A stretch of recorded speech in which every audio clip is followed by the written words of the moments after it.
Welcome to the Home Services Success Stories podcast powered by Peakzi, the #1 AI platform for growing your home services business.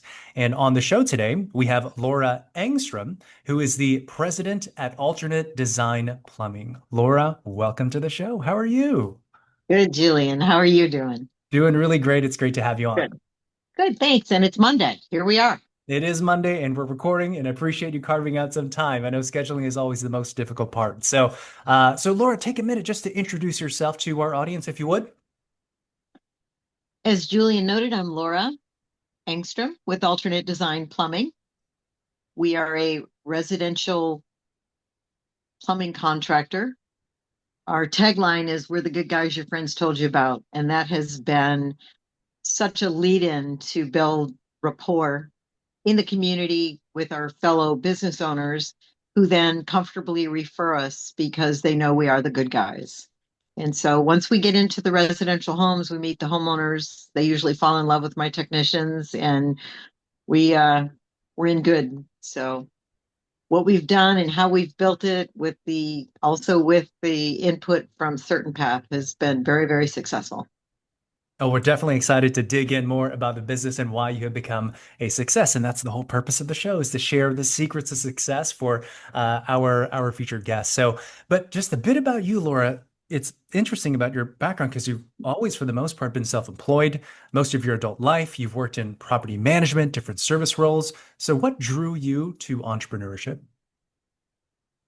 I think I was always a little bit of a rebel. I've been a hard worker, and I always, whatever jobs I had, I was always appreciated by my bosses. And I liked the freedom of, interestingly, my home services history started with cleaning houses. And there's tremendous freedom in having that as your source of income. You have some people who you become very, very intimately familiar with and who you build a tremendous amount of trust with. And you realize that what in the eyes of many would be menial labor is genuinely a lifesaver for many a man and woman out there who is trying to eke their way through everything that pulls at them during the day, but they can come home and their house is clean. I always like the expression, I think it was Zig Ziglar that would always say, it's always nice to hear the vacuum cleaner running, especially when someone else is running it.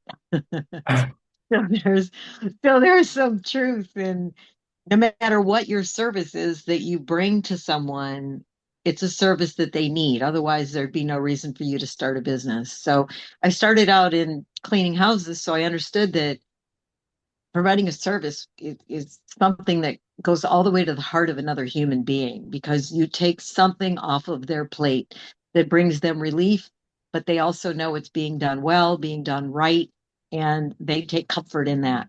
And they take comfort in having a clean home. So that was many moons ago. And so I had done that for quite some time. And then I ended up working at a property management company at an apartment complex. And that again, doing background checks on people, trying to find those suitable apartment for them and their family and their needs. Then I also worked at a restaurant as a waitress uh, in the evenings and on the weekends while I was doing the property management.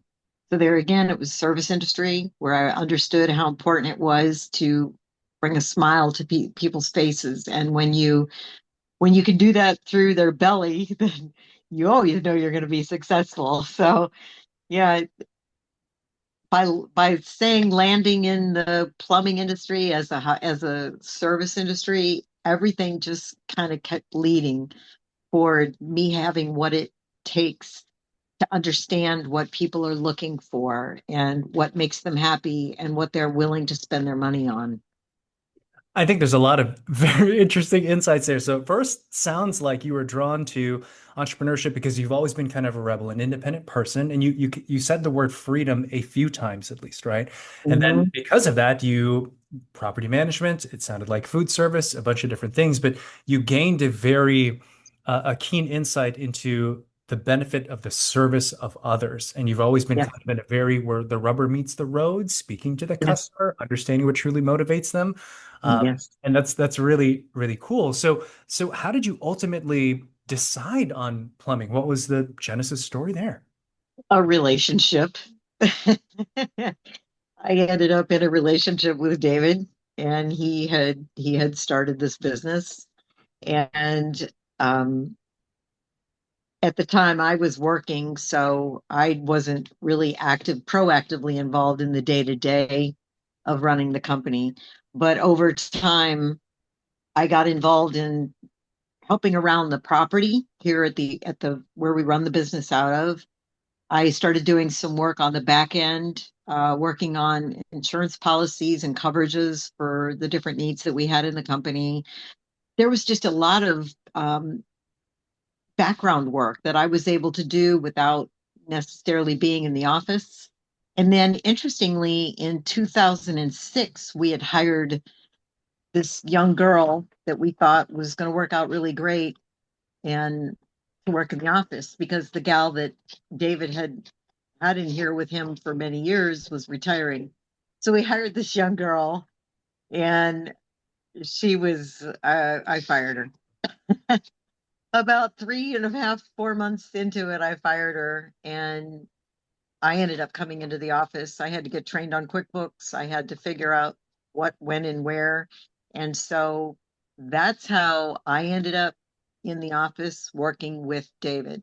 So not only was it our dream offsite to see this be successful, but then I became a crucial part of the team in the day-to-day trenches to make sure it was successful and it was run well and with efficiency and integrity and all those details that have to be monitored and addressed were all handled to assist David largely. So you came in to primarily assist him, but you are now, of course, the president of the company, right? Did Yes. you see yourself becoming the president? What did it just happen No, organically, or what happened there? no. It it was just an evolution. David's gone through many different phases of the company. We got out of new construction in 2008. The interesting part about hiring that girl in 2006 and her being an epic fail, and bringing me into the office was good in that 2006 was when the boom or the crash, the housing crash started to manifest itself behind the scenes. We started feeling the squeeze from the builders. They all wanted us to sharpen our pencils, and we were not ones to concede. We brought a lot of quality to the jobs. They didn't have to babysit us, and we were arguably not willing to lower our pricing. Um, so it got to the point where the builders started shopping, and they started finding plumbers who would do the work cheaper than us. And then there was another builder that was into us for some significant amount of money. And so we ended up in 2006, we fired one builder and we had another builder let us go. And by 2008, that was when we found Certain Path and we completely shut down new construction in our business. And we overnight basically switched from new construction to residential service. And that was what has kept us going through everything, through all the changes in the economy, through uh, all the changes in our personal lives. There's been nothing easy about any of this. You can imagine. I can't. Anybody that starts a business understands what that's like. And that's essentially what we did is we restarted the business, but we completely changed what we were doing in the business as far as the type of service that we were doing. Am I answering your question, Julian? You are. It sounds like there was definitely a significant shift. And I think as most of our listeners are other business owners, they can certainly empathize with the constant change and the adversity and all that. But you have been servicing Central Florida for 30 years. You're certainly a leader in the space. Despite all the adversity, despite all the changes, what do you think has been the secret to your longevity and growth? Quality and genuine concern. Um, as my historical background, not only in work, but just in how I was raised, I was I was always genuinely interested in other people and to bring a service to them that I knew they needed, whether they knew it or not. Um, Being connected to people makes you realize that your quality, your integrity, all those things that people are looking for is valued. And so we've focused on that. We've done people right. We've done our employees right. We take good care of all that we have as far as our vehicles, our employees, our equipment, our homeowners, our property, ourselves. So that way, when we go out and we want to take care of others, they see that we come from a place where that's what we do. So I've never betrayed that part of who I am. And I've always focused on what would I want done for me. Isn't that how we do it? The golden rule: do unto others as you would have done unto you. And that's easy to go by. That's an easy way to live. There's no trying to remember what you said or, making up for failures, because you just don't.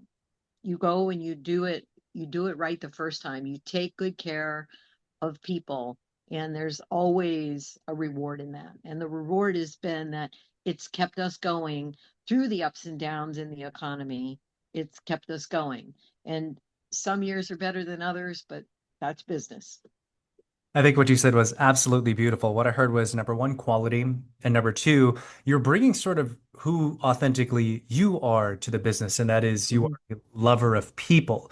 You have a mhm, deep background in serving people and understanding the importance of doing that, and not just your customers, but your employees, and that trickles down mhm. and creates a culture of Yes, excellence. So I think all that makes yes. a lot of sense. You also did mention, there are some challenges within the industry, and you Mhm. face pressures like DIY culture, unlicensed handyman, workforce cultures, workforce challenges. So, which of these has been the toughest, and how are you continuing to innovate and improve? Which of these is the toughest? All of them. All of them. And as we go forward, um, all of them are evolving and changing, and sometimes you feel like all you do is climb the wall. The do-it-yourselfers. I totally respect and admire when people are inclined, whether it be mechanically or whatever. If they can figure something out, good for them. It's when they start going and trying to help their neighbors and their mom and everybody else that they start to compromise other people in other homes. And that's what's scary.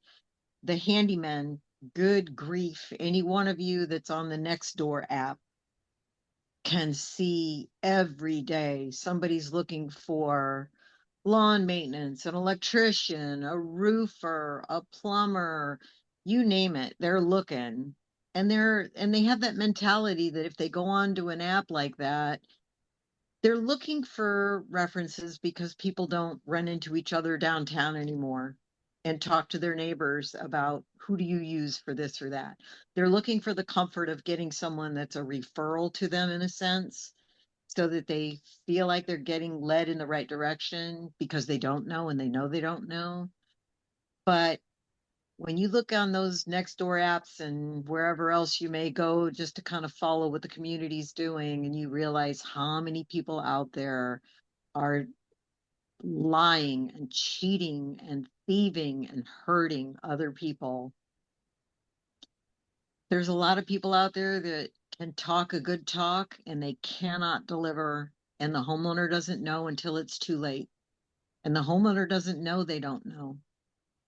And as for the employees, David and I were just talking about it this morning. I What do we know? We know that when you start a business, you create jobs. And then someone else comes in and chooses to fill that job, but you create that job.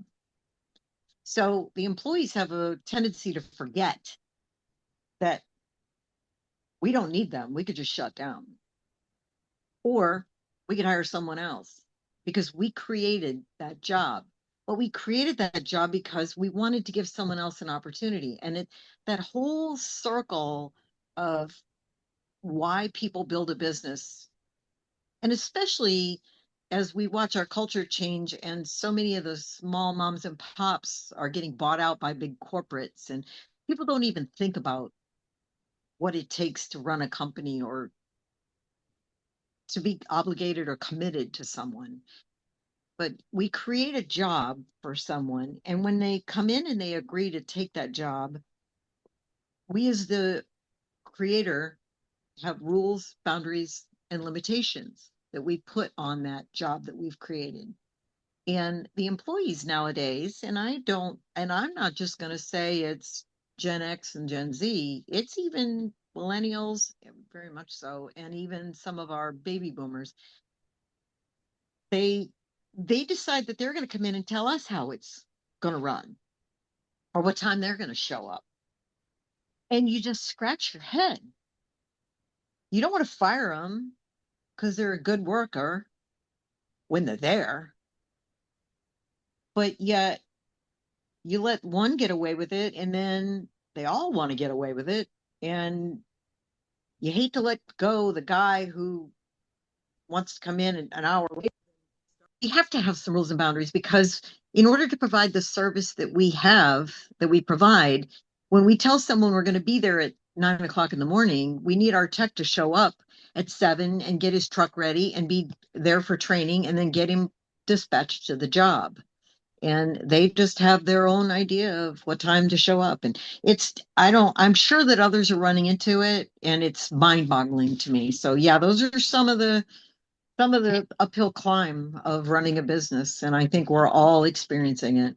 So, what kind of tip would you give to other home services business owners in terms of a hiring strategy or hiring tip to make sure that you're bringing in the best people? Well, thank God for the 90-day probationary period, right? Because people can sell themselves all day long, but they can't always deliver. Um, and one of the other things I've experienced over the years, Julian, and this is going to sound crazy to say, but it seems to be true over and over.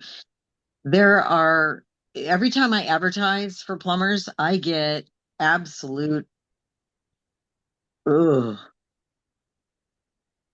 it's just not good. It's like the bottom of the barrel comes shuffling in the door or calling. And I've teased for 20 years of being in the business. I've teased that I let the plumbing gods send me in a good plumber. And I have had some of the most amazing people walk in the front door of my showroom looking for a job. And that alone is what I'm looking for. I'm looking for someone with initiative, someone who's got enough initiative to get up off of their rear end and go looking and go walking in cold calling at a plumbing company to see if they're looking for help.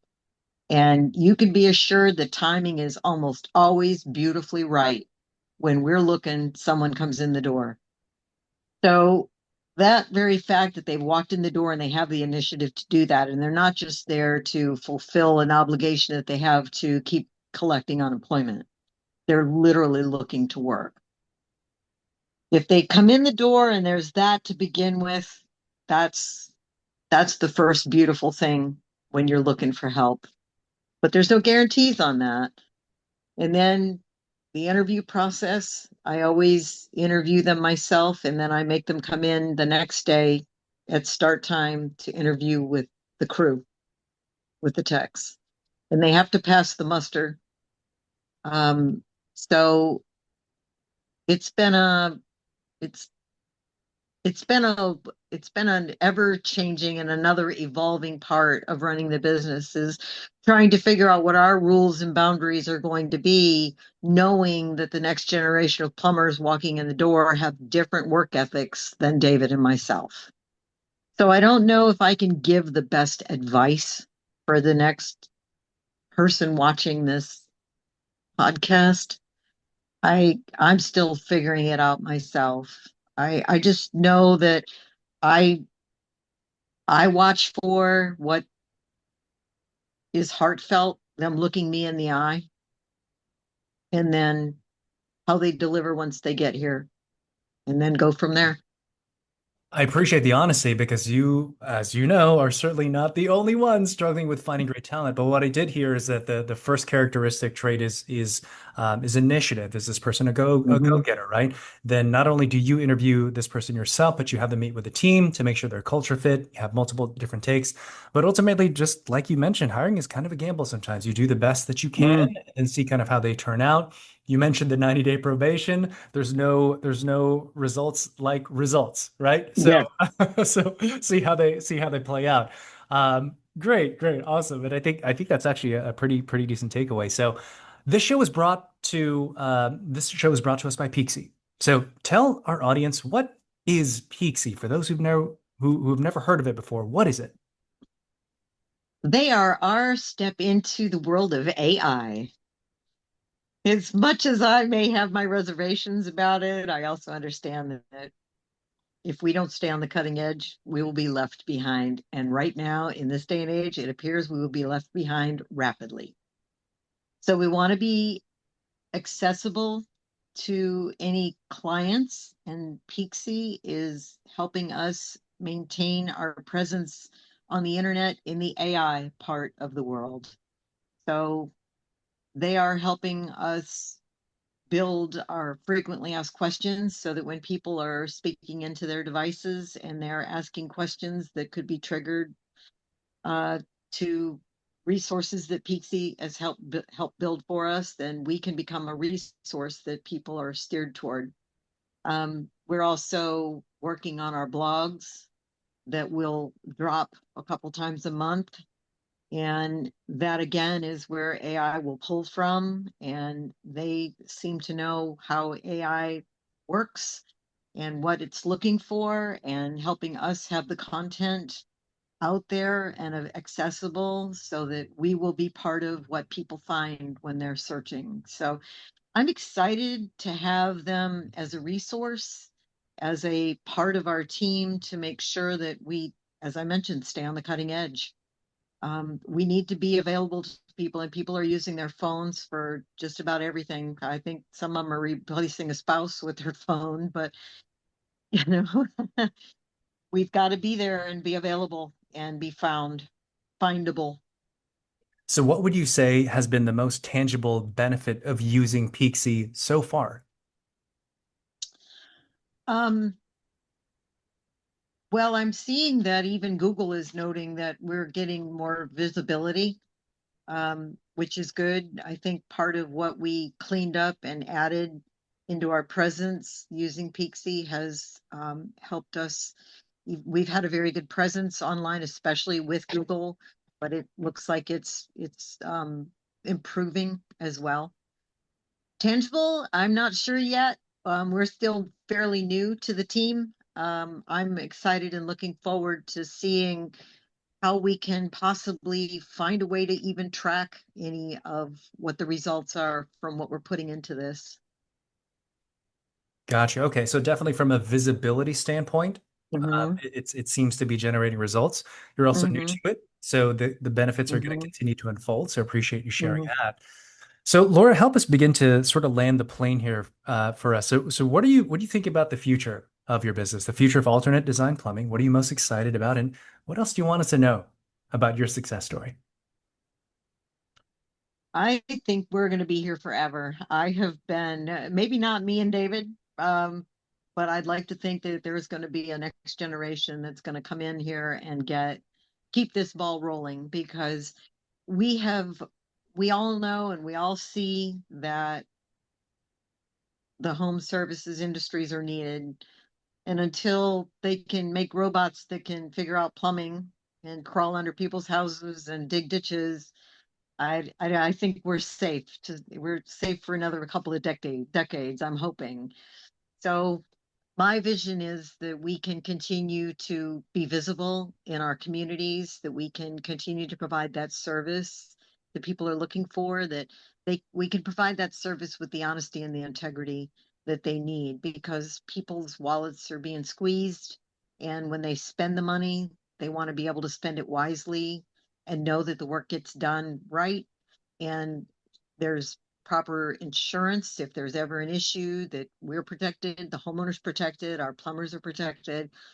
We want everybody to know that they're working with a credible company. So my vision is that there's going to be just a vast array of people that come on board with our company as a client, and that our plumbers are going to stay busy as many days of the week as they want to work. And we're just going to continue to grow and grow and grow. Love that. Love that very much. So Laura, tell our audience, how do they connect with you, learn more about the business, connect with you personally, share all that. Any of you can go to our website, alternatedesignplumbing.com. We've got a great showroom here. It's not a big one, but we've got a lot of functioning fixtures, so you can come in and play with the faucet before you buy it. You can flush the toilet before you buy it. We got just some cool stuff. Um, we've got guys in trucks. We like to call our warehouse on wheels. So if you see us on the road, you can always give a call. Our phone number is 386-774-8080. You can reach me via email at Laura, Laura, at alternatedesignplumbing.com. We're on LinkedIn. I'm on Twitter, and that's about it. I'm not telling anybody anything else. Well, I think that's plenty of contact information, and we'll make sure to have all your contact info in the show notes as well, so our listening audience can reach out to you. So, Laura, this has been really wonderful. In a world full of AI and automation, it's so cool to see like your love for people and humanity into a business, and really appreciate you sharing your story with us today. My pleasure, Julian. Thank you. And everyone else, thank you all for tuning in to another episode of the Home Services Success Stories podcast. As always, make sure to subscribe, comment, and share. And we'll see you next time on the next episode of the Home Services Success Stories podcast, powered by Peakzi.